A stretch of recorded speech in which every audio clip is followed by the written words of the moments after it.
24 Atenase.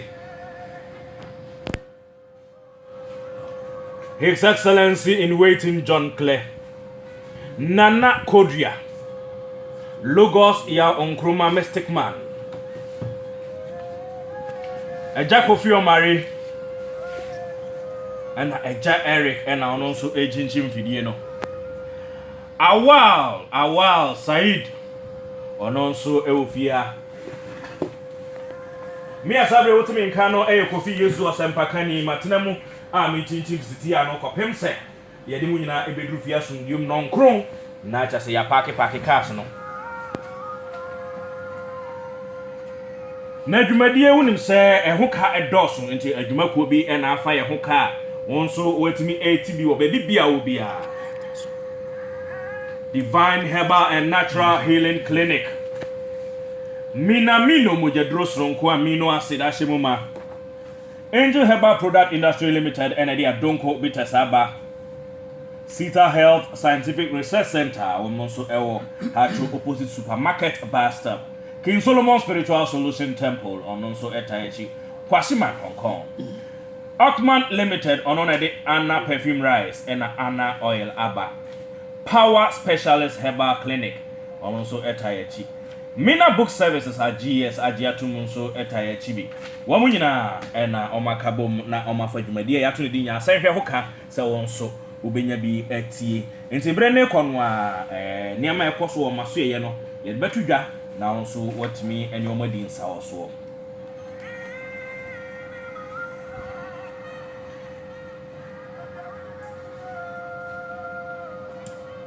Dwumadie yi sɛ wa wonim no enra enkomotwetwe bibiri ene kɔɔso wa ha na enne yɛhyɛ mobɔ sɛ enkomo no yɛbɛtoa so na enra nipa bibiri ene to yɛnkra ɛfa yɛ WhatsApp ene yɛ text message na yɛnya ebre enkenkan amfa ma mo na ene de yɛhyɛ mobɔ sɛ yɛbɛkenkan ɛde ama wonti number na obetimi de wonkrato na afa so no 02081938330 02081938330 02081938330 Ebranimu entimamenko His Excellency in waiting John Clare Hona Mimisan Kosai Bakumienu say enne 28th of August na ubowura abakose mu a BBC ne ebribi atwamu bibi esi ebribi atwamu enne da yi aye ka ho ase bibi esi pe na mbasi ehunu ade a esi bibi de egusu si na me egusu ehira adasama na interesting thing say ye fam ha ye contribution no ye de batisa ye abibi man mu de okay maza 1915 na papa bi dwino ho say unim parcels boamu ade ya de mani ya boamu ade di mani won de dwino say adenti ye nkekwa lusu a bi person bi komo bi a ye nye ho hihye ni ye tu ho na and 1915 America UPS UPS okay United Parcels Services and now what the baby has and you will see at Czechia roughly 103 years and a UPS by Nippon class general upon your friend Jinsi Carry and or yeah you America could be or you know Seattle you can Seattle but America for can Seattle okay we wouldn't hear see SEAC but they do where so SETE and so can Seattle and can Seattle Washington okay state nti shishia ubitina sidwin nti na wotimi postu bibia na wotimi initiative sa ubi mitimi sidwin wo say class na wo say o break through that you know and that year no because the sika samu ko kan na shishia nimdie ena ye pe yedi abutie di nimdie ne di pe yedi ye krom ha no arawo sem say ye di ejapade ne pe yedi kametiwi na mo fast bi wo se wo fa bi wo fa mhwe wo se wu so bedu ade na wo sa check so wu a wo be sa wa de yire na ka ho na ye di adidi ene no binfo bi si o me bia o pre ejapade se ni no di be yi di bia o ma ni ti ko a nation that seeks inheritance as a success. That's no a nation that seeks inheritance or success through creative thinking. And the creative thinking. The party, money, you are and now checking. What check on the amount what that was see you money at the idea. You'll be few million with change. Nepadiano, son, member, high near the idea, and you now watch it or mobile. And so there's a council to me money. Oh, no, who was something torn your manas. True. Maybe was who Maminiadian. Into UPS. 103 years in the class. Young passes, young found 2 money. Now, what you are with my Kumasi, what you are trying. Now, the idea of moving your flowers, Sunyan, Kumasi, Takradi, any day. Okay, may I say. And run command a course so our yene grandmaster retired. Retirement no, and yon one casa and the true application say or retired. Name of the Holy Spirit and arrest him by force and were retired as I believe. And someone a course who was for the past 20 years, the operation and whom come on and a chassis and rat. Now, okay, and your man no baby soon keys or baby. Now, ye because we're baby, I let us say. And near my sissy and near my pa ace who soon say, say Ghana for. Any we as many na ye may ni edda ho obianka se nyame som nye nyame som de of nyankopon kraka aka wo so wo fa nyame a no afa de pa wo fa nyame a no afa de pa nyame som de ye na ba bia wo kosom no nipa wo kwa kodi na chi akwa kosom no eno na ese ehwe ni yie wo mu so waka se yanso honhom ni nyina hwe na honhom na wo se yanso no honhom no mu de wen wo kotofo no ana say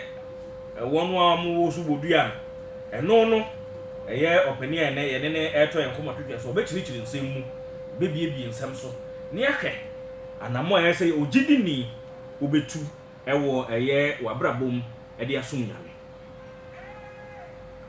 safre na odi wafidi na to high hot 93.9 nya sa hwedumadi na sabre wasugu so a wotie no na minamino mojadro sonko amino acid ahemu ma vitamins and minerals ni nyina ahemu a epoa papa first na nanka memema na de so no na minamino na menom na aboa me ntimi kanfo de ama wo so ebeboa papa yi ti kohwe kira kan wo ye footballer ana se wo ye athletic ana se de adwumadie pa na wo bia na wo ye Messi ni mutamama blog so a ubehia minamino ni bi etimi ahye mumma na boa amapodi asita bomode na fresh anomba ni kope bi tuton anaso koto bi na de akobo ofiefo ho ban a ebetimi aboa fresh 0244 582962 0244 582962.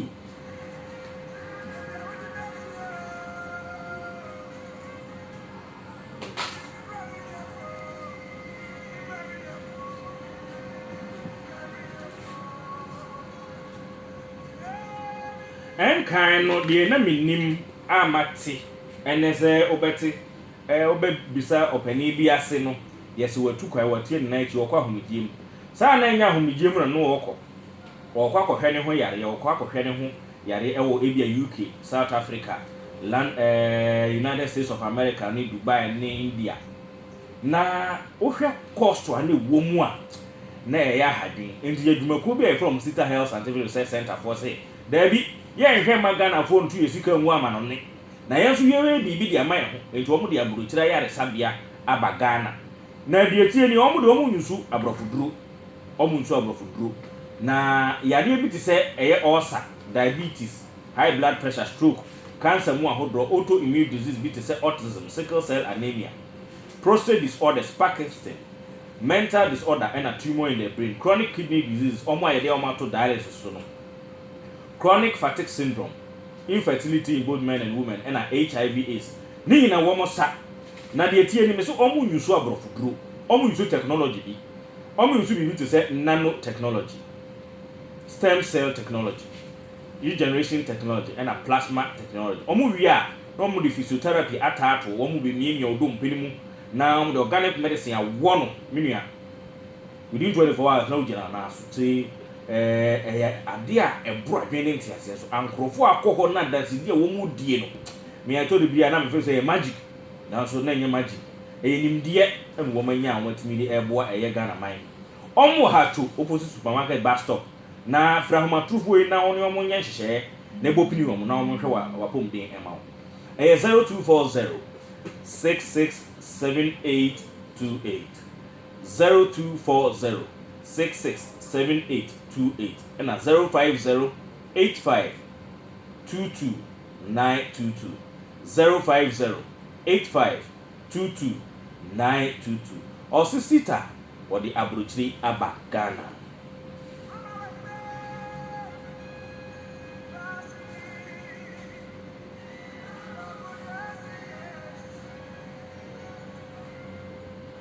Eye ka sunsumu asemu a ye ka ne dionim na abrabo ye boyi utie papa ne nkomodie mu a sunsumu asem de untimi enyi nto nkyɛn nyamesom kura no o sunsumu asem obekirikyi mu de akyerɛw enti King Solomon Spiritual Solution Temple wa to ne safrɛ wo sɛ wo kwahye ma Hong Kong na ono sunsumu adwuma no ye sɛ bia wawade sɛ mu nkoyie wotɔn ade a yɛtɔ sika ɛtɔ nsɛm a na hye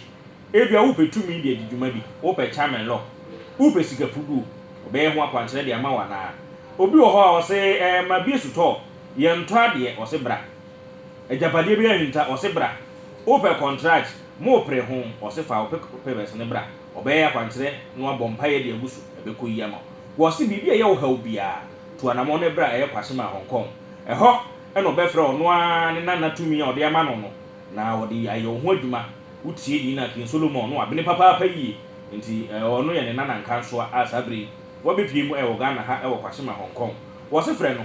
0244 87 34 66 0244 87 34 66 and 0277 45 0424 0277 45 0424.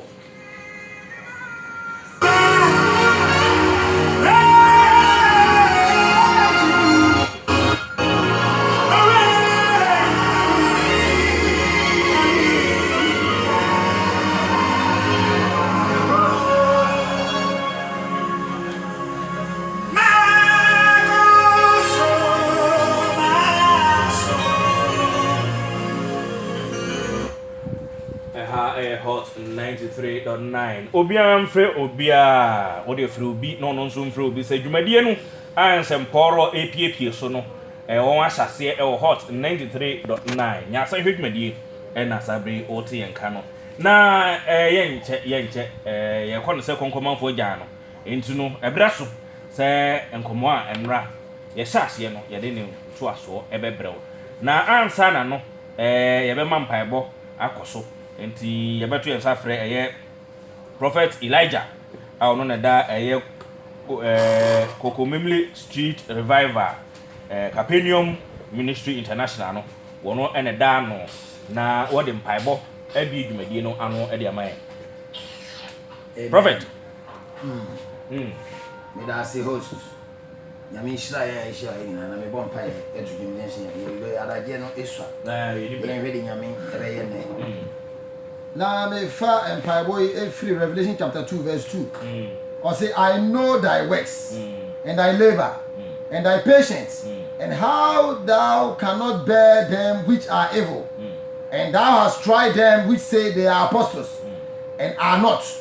and hast found them liars. Verse 3 or say and has borne and has patience and for my name's sake has labored and has not fainted.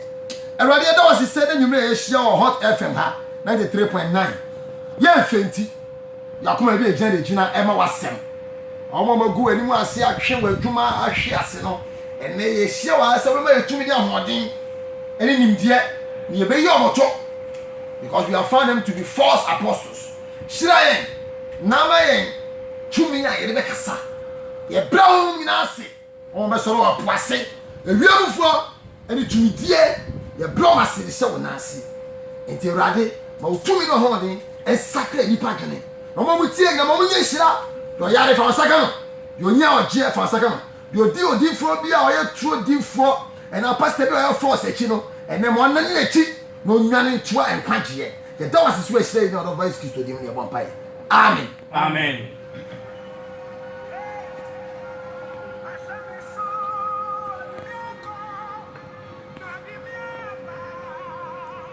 Yo Sabri a hot 93.9. Nya so hwedum bedi na ye bi epono no atomo. Enra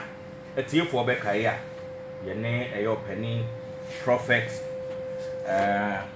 William Apia Dominic etwetwen komo. Sabri or evangelist. Isan say prophet brebu no na ne dwumadie no na sabi eye false.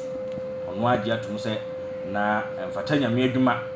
na je se katasumu maso na ode ye adwuma saa mfie podi adwuma 20 good years na nyankopon ede ne saka nkonkron arrest no na nkonkron ya bi arrest wi a wo sentence wo na sentence ya otade manipanie ye ka sentence enye adeduafie na ode wo kwakoto no wo hye wo se bone a wo ye no brabonten ne brabeka ene wo na wo so ye hwan wo sentence wo saa no wantu saa na mo na ohu ade ahotode enya de a ubenya bida evangelist arrest wo saa no ahoto a na wo ye nka wo ya twetwe na ase no na ahoto mpacho de bina me honto me edi kan yankopon ehira sankofa radio omo US medine no ndo nduma na eduana de she pekese na DJ Rush o si won etos mi no atapoku motos ono so ewo ahodoro na bat ewo kumase ono so de nduma de general manager na aseda so nkoma prophet Elijah Elisha ono so na me ba ya obo me se wote sense me ona abo ame ama me ye bebia me ti ato ame kasa se me man se be ni bodo hu no kro okay nti yankopon ehira om na onto om kwade okay sa time no me ya ahoto because na me ya za na ya me abofo abetwema so se me kan kro edi because to me senya na me kra me pese me kan abonten because na no odi enyo mama ya me hwe pa na no odi nti se won konkron board ya edi me trans be 1 year across am start se me kasa we ni see na me trans be 1 year because na ma ya me se me honto me usu a me ni nkwade so we say me dey besi ya no na esi okay yo ati for a high hot 93.9 nya se hwedwadi na Sabri wa so guso tie no enra ye shase free ebra na oya kwara wesia mfie nkuru na wo hye nyame adwumase na uchire mu a mfie dunum no na watete asofo be 32 me pese me hunu sa 15 years entete no ene sankrofo na woni o ma tete o mo a sese bebre gusu eya asore no won asore yemu no wo mo nsa kira bam anasa na montu a wodi o mo fam no sa kwan na ene wo mo nam so da asianko nshao ni free chain yanko ni free ko mu no hwam ni dise me yaza na matete akora no so yaza because to me me fanya me to me fanya no obla me na matete o se oni am gibe yeduma na je se bia wase se free dia wo yem unton wo yem unton kuto o ma roto no ma se enyo ma no yebi and then na yami afro but say me amatete wo de wo mo to me se sansa obi enti Sabri ya kasai wono a watete wo mo no wo mo gusu ye adwuma pa na wanya bre achinchin wo mo so anaso afa telephone afrefre mo se menuanom ana memma ebiri bi atwamu me de me nsa gu mo so se me kire mu nyame akwan na emom de me kire mo no enye nyame akwan no enti se no Holy Spirit arrest me enti nka momra na adwensa kire emra mo so watimi atu sa gidi na anama me pa cho me tu sa na mo ni na enipa de oye dia so bu onu a ye onipa bu asasi so a o de okwa nyam Bible fesa no obekwa ko niegu sebe iti me makasa cho me nkasa cho man kam betre biye so kasa na enye fidie we nkwa ubo asante radio a maka radio station be 7 na abo and na Monday to Sunday go kwa so la night we program every Saturday we aso san kofa radio o US me your live program until Monday to Sunday no every now just me need time on me ho the idea say me from kanjo mo kwa no mat and na me aso ma from aka kire mo because me bodam ni bia start free feel no dey bia wanti obi no bodam abonti dey kofi ti me din kan start kire mo say the air course no me na me nim and na matete no me see free am until obi aye dey enjoy almost dey be da o metu aso o metu aso a just o ma tun anu awo form oh bebe glass ma bodam bebe ezi ma bodam na wa bodam na o obi wa bodam o Yusufu oh bodam fo bi a menim no la papa no mincho no ye wa bodam fo mo shekut na botai but nye dama o di begina radio so akasa bodam ni bi wa bodam shekut obi o bewe mic me ba me we o mic Majam ga ntia Matese ye wo bodam fo bi wo ka so on tra wo be sorry ba mba bia me ten ma tra wo what na ho mi nsu osi menim the phones wa obi ofrem bia ho se nipa no na ka na di mu call no so kama enti no me more than enti no sa o mofra na what so over 180 something 68 168 any dia me kai dia o kai no dia me kai no wo mu nyina ye adwuma watimi aka kire om se no kure no kwan nie papa ma ka bibia kire om obi anya adwe sa kire dia ba ko pe na sa kire na adwe emu over 100 something no ba ko pe na wa sa na adwe ono kwa le o ma no mo sa adwe no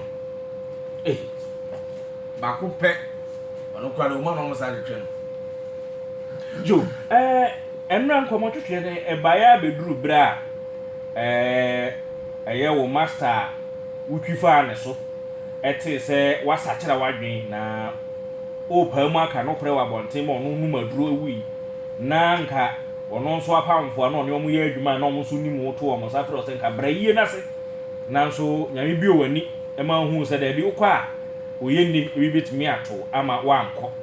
abepem enkrofo bi a oni o ma ye adwuma a cheso enra obo nipa ba ku mienu bi din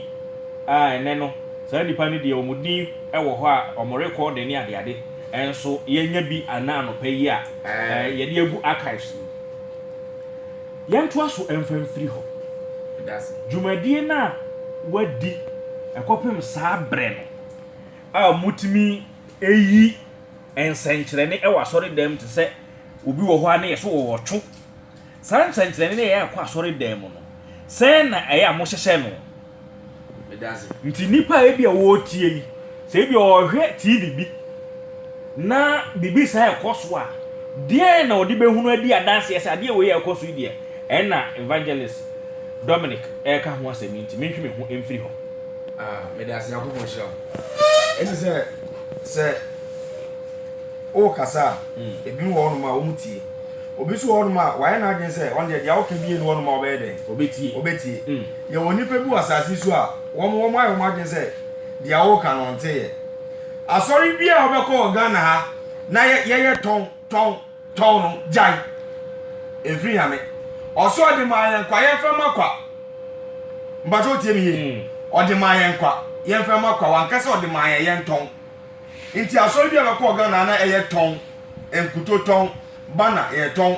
sticker ye ton no sa so ne free ame me kan se snippy so for bi o yi loto no ma o Ghana ha ye no kure so for from Genesis to Revelation ko Bible ne beto wo na ye nwrem na ye hu be bia Jesus ba yo be yi loto number eto su mienu uyi loto number sanji of wa so dey Ghana for mo we nte because the echoes no say yan fa ni ade ni akukudu anka se nche nipa aya na wo ni se bia agro bi na yedi ye ndi agro mi na mi ni meja so free mechi eba mi na mi ni de wo ya mekra ani mi ni pedua ye wo se man ka se me ni pe hu no kra na o chem mi wo mi ntumi nya ya me atem wo no se o kwa asori bi na ye ton nyama won mo dia dofo wo tie mi ajai evangelist so mekasa no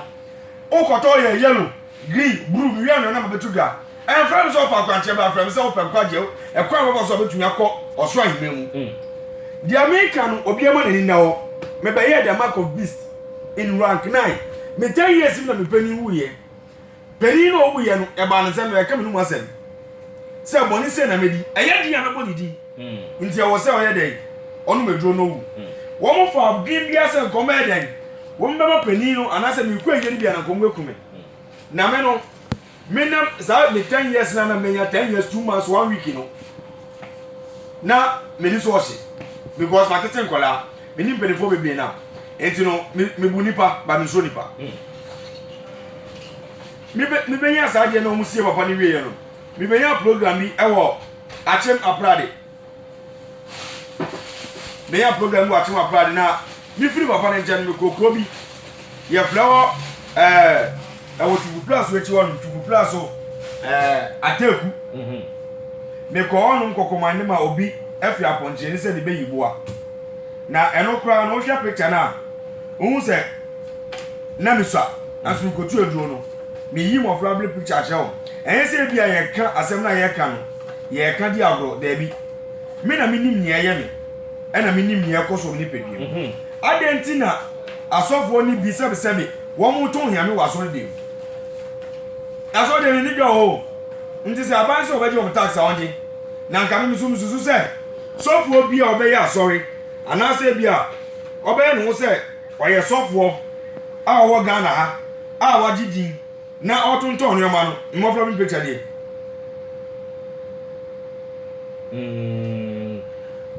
ha nye TV so na we no Facebook na stream okay say ye watch na e be upload just say akra ukọ ye Hot FM ye YouTube account na enro nkomo ye twetwe ye no ya upload agu ho nti watch na de no so